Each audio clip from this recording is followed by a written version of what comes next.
welcome to Stampscaping 101. We're going to try to combine two things that I've been experimenting with a little bit this past week together with the glow-in-the-dark inkjet printer paper with the foil, silver foil mirror card construction, I guess we can call it. Okay, so my idea was to have kind of this swampy situation depicted with fireflies, okay? And I thought they'd be really fantastic to have them kind of reflected down here in the water setting, okay?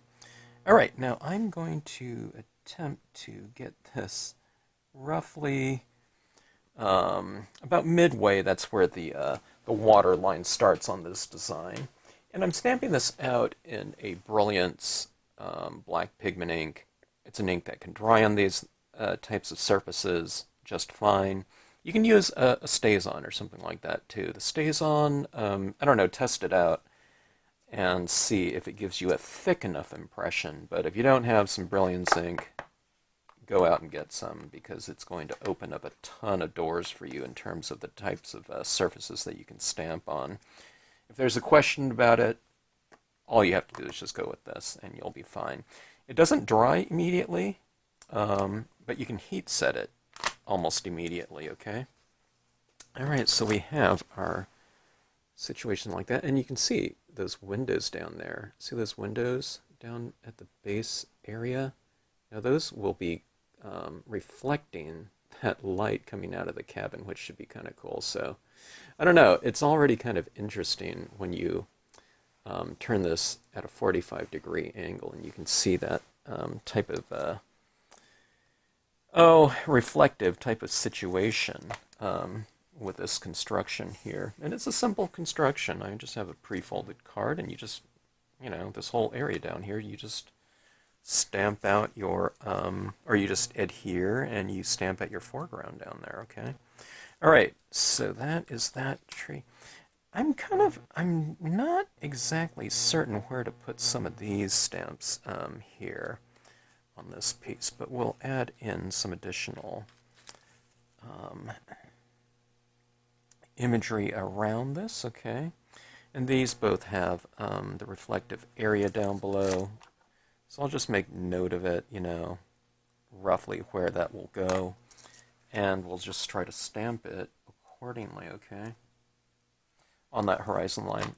It doesn't have to be perfect, okay? Just as long as you get kind of in the vicinity, you'll be fine. All right. Okay, now I'm just making kind of a mental note that it's right there. Okay. And let's see, it's roughly right here, so it goes right off to that point. All right. Go down about like so. And we'll put that right on the horizon line. The horizon line is where kind of the tree meets the water line, and the reflections start. If you stamp it a little bit higher, a little bit lower, that's fine.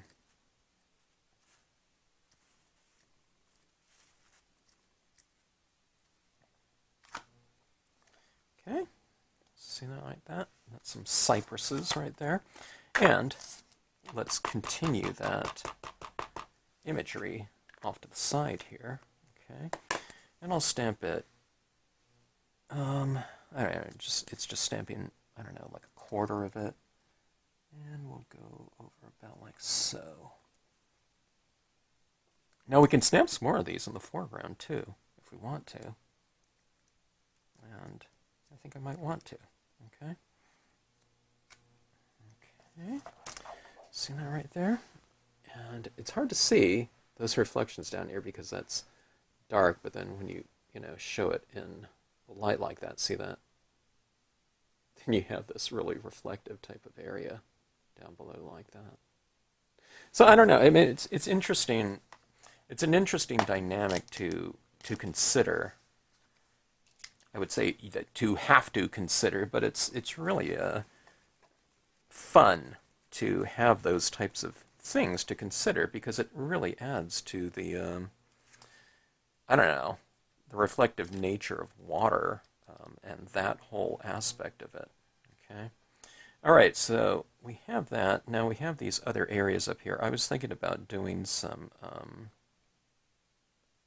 like a moon or something like that up here. I'm just composing as I go along here. I didn't have a firm idea of what this will look like here because I'm just putting it together. Okay, we can have some other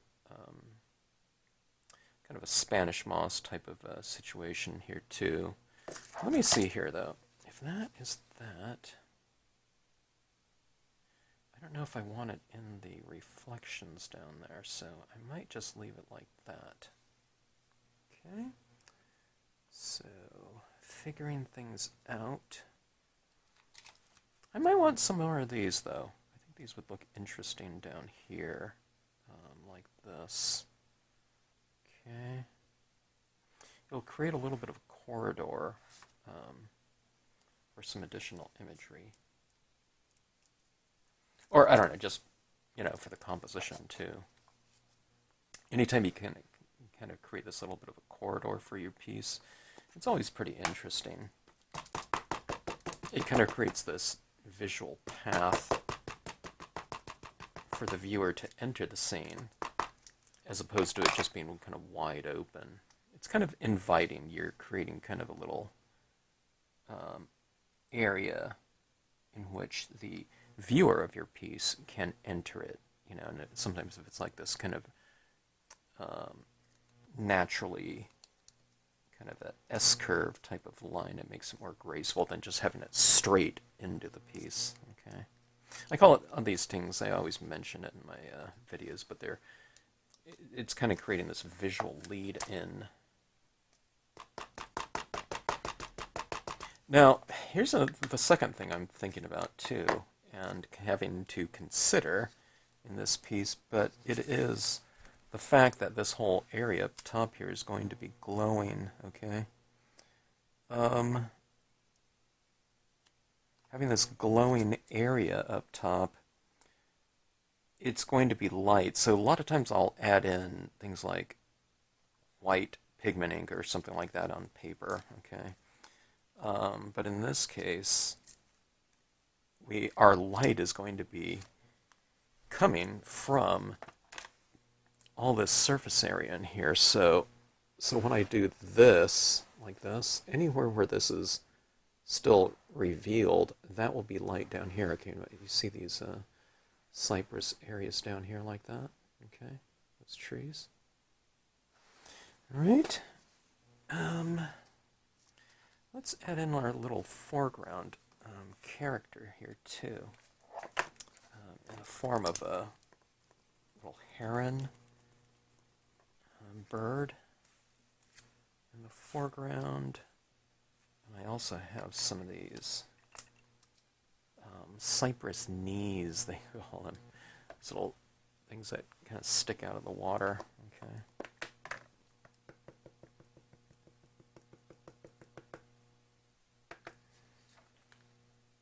So I'll add some of these down here.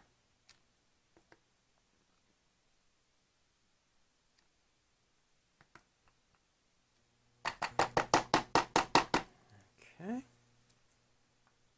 And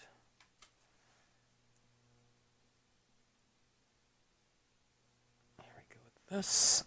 Anytime you're using smaller imagery, you're going from larger to smaller imagery like this. Just make sure that you don't press on it as hard as you did with larger imagery. Kind of adjust your pressure, otherwise you'll get like a little beak or something like that totally smashed out. All right, so we'll go about like so.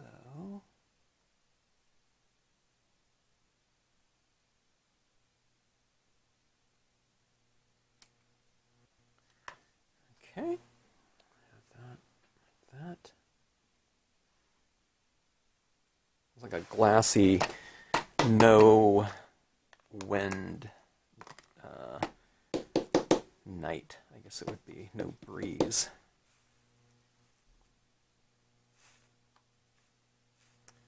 Okay, now, I'm trying to think of what kind of moon situation I want to put up here. Um, do I want to go large and have it fairly dramatic, or should we make it a little bit more subdued and smaller? Okay.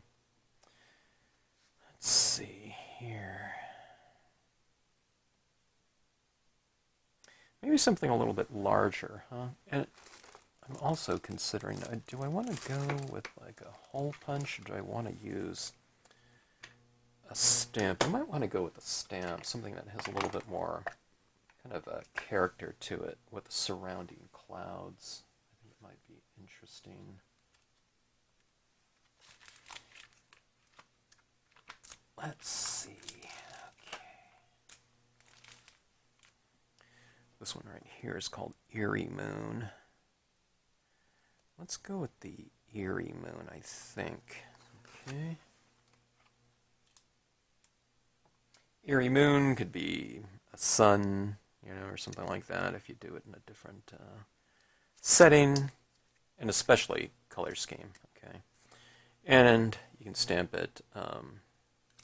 There's no right side up to it either. It's really whatever way you want. So whatever side of the scene you want it on, just do it accordingly. So if I want it over there, I can stamp it like that, or you can stamp it this way. Okay, so being that it's a reflection, okay, I'll put it right here. All right. Here's the types of things I'm, thinking about, kind of, is I'm going to have these two lights in here reflecting down in the water. So this is going to be another source of light, and I don't know. I'm just thinking maybe if I have that a little bit over the side, as opposed to right over that, it would be this circle, and then these two windows down here, and then there's two windows down here, and then there's I thought it would just be too even. Maybe it's a little bit better to have it kind of going a little bit kind of in a diagonal type of dynamic, I guess. Okay, now it's interesting. This paper here, I've figured out how this paper works. There's this glow-in-the-dark element, and then what they have is this like this gel over the top of the paper. It really, it's made to accept ink. Okay, and I guess that's the thing that the ink sets in. It sets in like this gel. So, I mean, it's made to print on, but we're not using it to print on. We're using it to stamp on. Okay, so it feels different than any other paper that I've ever used before. So I don't know. It's interesting, and I don't know. It's just it has a different characteristic to it. Things stamp on it fairly well though, and better than I would have thought. Okay, but then again, it's supposed to be for printers, so that it accepts ink fairly well shouldn't come as a surprise. I don't know, it just feels like I'm stamping on vinyl. Okay, but I think it is like vinyl, but it just has that gel kind of coating on it. Okay, this is the cloud cumulus. I'm just going to fill in some area around this Eerie Moon, because I have a lot of space in here to fill in. Normally I would put in some other type of overhanging tree limb, but I don't want it to be kind of reflected down here, okay? It's just a kind of a different dynamic, okay? Alright, so I'm just filling in like so, and then we'll blend in too. I'm going to be blocking off a lot of this area around it, because I don't want everything illuminated too much, I want it illuminated somewhat, to take advantage of the glow-in-the-dark aspect of it for sure. But I really want that moonlight or the moon as a source of light to be fairly well represented in terms of the amount of light it's casting. So you do that by contrast, by darkening the area around it. But from a textural standpoint, I just want to fill in a lot of this area around it before I start doing it, because otherwise there'd be a ton of space to fill in there. So you can see how that cloud cumulus just kind of fills in right in there.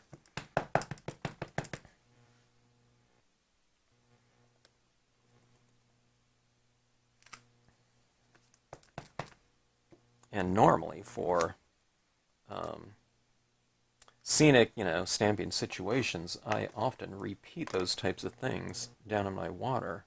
But this is a mirror, so I don't need to do that because it's just naturally going to be reflecting down there. So you kind of get...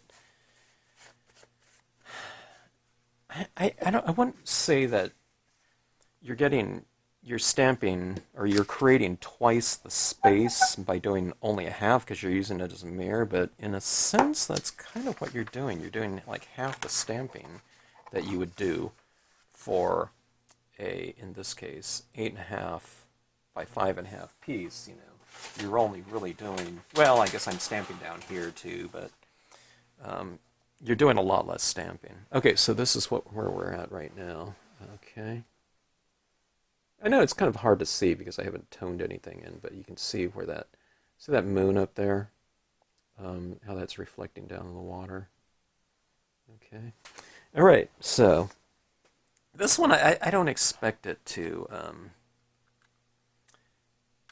kind of reveal itself until we do that glowing, we flip off the lights and see what it looks like in the dark, okay? All right.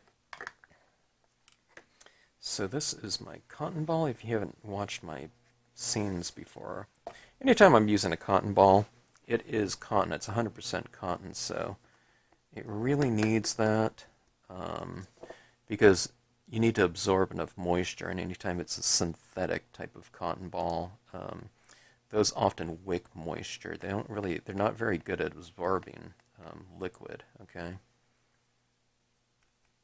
So, all right, I'm just kind of evening it out like this, okay?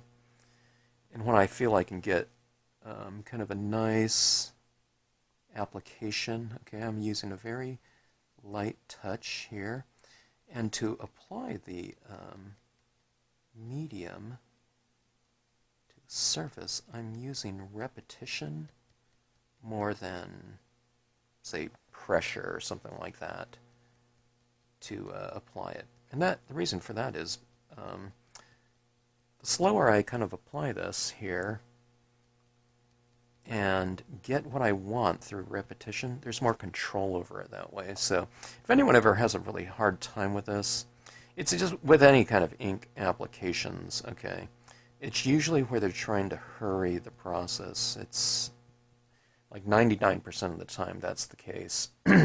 They want to apply it like this, okay? And that's how you'd get, things like that, and they say, oh my god, it's just so hard to blend in, but they're not using a blending process, okay? If you want to blend something, if someone's putting on makeup, they don't put it like this, okay, over their face. They're kind of, they're blending in or something like that. You stay in an area and you develop it, okay?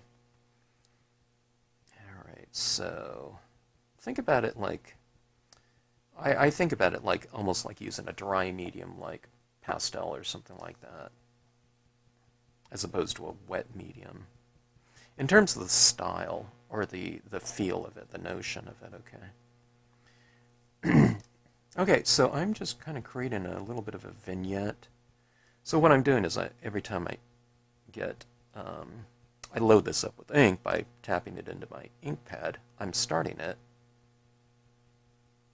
on the perimeter, okay? And then I slowly take it into my scene.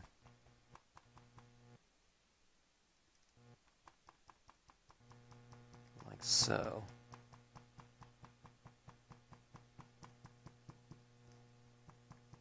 Okay? And I take it into my scene because it's getting drier on here. So it's applying less ink, okay? And less ink is being applied in the lighter areas, okay? So you're going from wet and dark to dry and light, okay?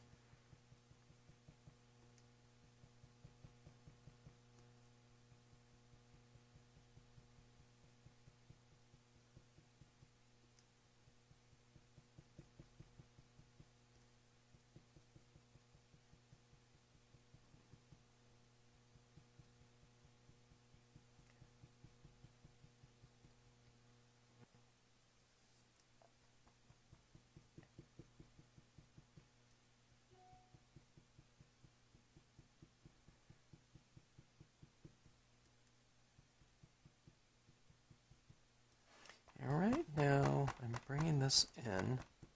Here's the interesting thing about this glow-in-the-dark paper.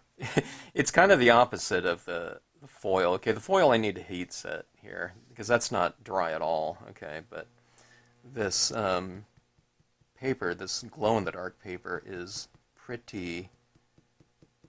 I don't know what the word is, but it grabs the ink and it's pretty dry to the touch very quick. I guess it just has to be. I mean, if it's inkjet printer paper, it can't be coming out of your printer all blurred across and everything like that and taking, forever to dry. So whatever's in that gel seems to do the trick, I guess. Okay, now I'm not going to block off everything, but I just want that moon to really stand out, as well as the cabin lights. Anytime you have kind of an interior illumination going on in structures, there's kind of this welcoming feel, from an emotional standpoint. So I like to create that feeling of us being drawn to that structure.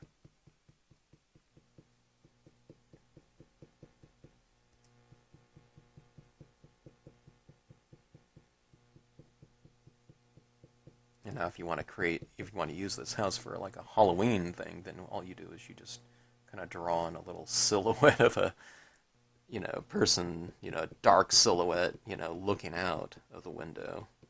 Anytime you see something like that, unless the person knows the person that's in there waiting for them, it creates more of an ominous type of feel to it. Okay, so anyways, you see that? That lighting is now coming from the moon in that type of situation right there, okay? And this is where it's going to look there. I'm just wondering if it's a little bit too light still, okay? Let's light in terms of when this is glowing in the dark. So I'm going to add on a little bit more here, I think. I mean, the best thing would be to kind of test it, and turn off the lights and get this thing glowing and whatnot, but let's hit it. I just have a feeling it's still a little bit too light. I really want to have attention drawn to the that lighting inside the cabin a little bit more, I think. Now, I'm not sure where to put those fireflies. I'm wondering. Okay, here's the thing. I was wondering if I can add in some glow-in-the-dark fireflies down in here. And if this is going to even show up. This paper is just so bright, or so light, in terms of the strength. I just don't know. And paint, paint it has a hard time, keeping up with that. They do say on this paint, though, that, in order to get a stronger glow, you have to build it up, so go with more than one layer. And that's just, I haven't given that a shot yet, I haven't tried that yet. So, but that's the case with all these types of things. They just, there's just so much of that luminescent type of material in, the vehicle, which is the paint, to deliver it. So you really have to kind of build it up.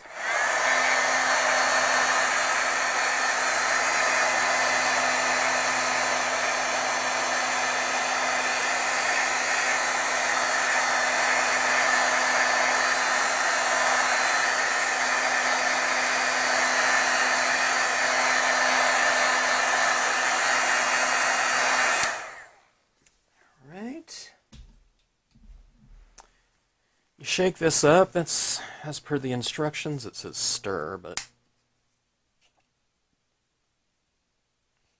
this really has the consistency of like Elmer's glue.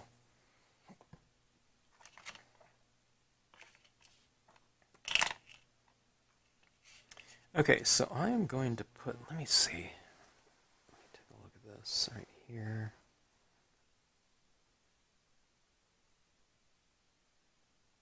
Okay, I'm going to try some of this I'm going for a fairly thick application of this too, okay? Let's see how it goes. Put some, I don't know, here and there on the piece. I tried splatter painting in it, and it worked pretty good.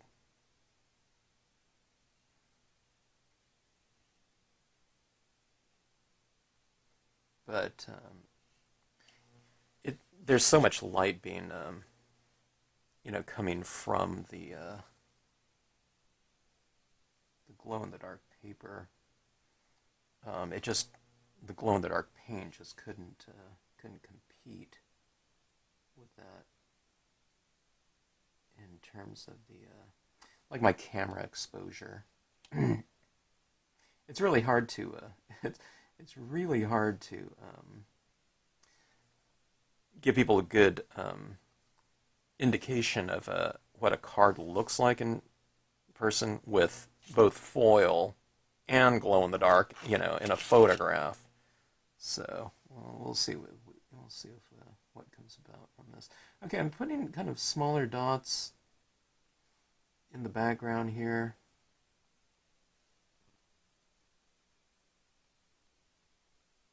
But yeah, we can't go too small though. Otherwise, it's just not going to. When I hold this up to charge it up with light, I just don't think it's going to. We're going to be able to see anything. So it can't be too small.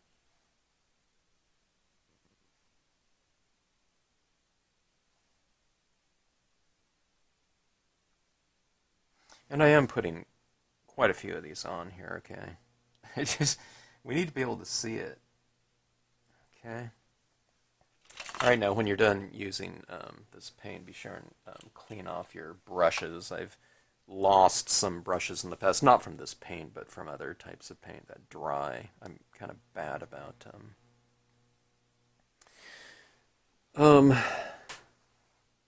cleaning off my tools immediately after usage. Okay, so I'm looking around at this and seeing how it will go. Okay. But, okay, let's give this one a shot here. I'm going to turn off the lights, and then we'll charge it up and see what we have as far as reflection goes. Okay, I just have my one swing arm lamp on my desk now. And let's see, I'm charging it up, my piece with the light.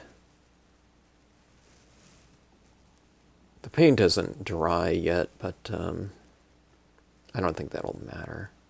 I don't think. Okay, so let's do that, and let's take a look.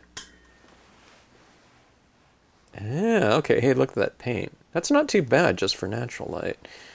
And here is our piece right here. So let's see here. Okay, let's see if the glow in the dark isn't showing up too much in these trees. I think it's just the back, the paper is just it just casts too much light. Okay, now look at that reflection in the water there. That looks pretty cool, I think. And look at those trees. Yeah, look at those cypress trees in the water like that. See that lighting like that? And then we have our little characters down here in the foreground. The one thing about this, I think it's a little bit better if you have kind of taller things in the foreground. I put these little characters like that so, they don't show up as much. Like if you have something kind of extending out from here, that would look a little bit better, but see that right there. So yeah, look at that. That's where this is the mirrored, type of look and effect. But look how much that paper is really glowing for quite some time. It's pretty strong, so not too bad. And there's that bayou back there. That is really decently three-dimensional like that. And look at that moon down there.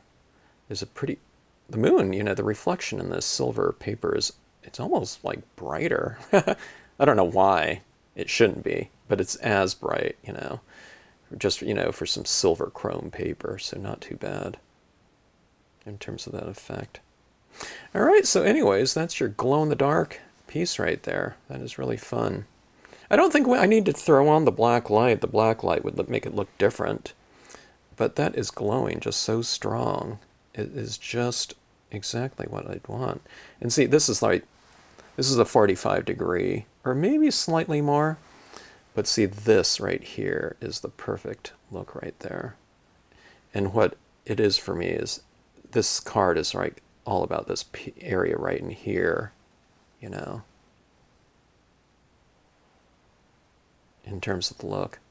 And okay, I always say it, but someone might be tuning into my video for the first time. But I just think that this is a really great type of medium or element. You can get some, you know, little glow-in-the-dark stars too and put them up here, you know, without the glow-in-the-dark paper, and just, you know, stamp something else out here. But having this type of glow-in-the-dark element, it'd be perfect for kids. I think kids would love to charge it up and take it into the closet and look at it, you know, numerous times, or they would take it and put it next to their bed, you know. And what kind of thing can you give a kid, you know, that where you're competing with iPads and everything like that these days, and video games, you know what I mean?